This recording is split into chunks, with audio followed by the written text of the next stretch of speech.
తెలంగాణ టీవీకి స్వాగతం. క్షణక్షణం మీకోసం. తెలంగాణలో సీఎం రేవంత్ రెడ్డి సర్కార్ కీలక నిర్ణయం తీసుకుంది. అర్హులైన వారికి రేషన్ కార్డులను అందించేందుకు సిద్ధమవుతోంది. దీనికి సంబంధించి దరఖాస్తుల స్వీకరణకు ప్రభుత్వం ముహూర్తం ఖరారు చేసింది. అర్హుల ఎంపిక కోసం కార్యాచరణ సిద్ధం చేస్తున్నారు. ఇందులో భాగంగా ప్రత్యేకంగా నోడల్ అధికారులను నియమిస్తున్నారు.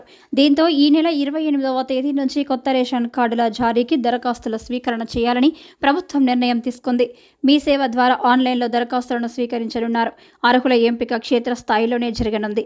అవసరమైన పత్రాలను ఆన్లైన్లో దరఖాస్తు సమయంలోనే సమర్పించాల్సి ఉంటుంది.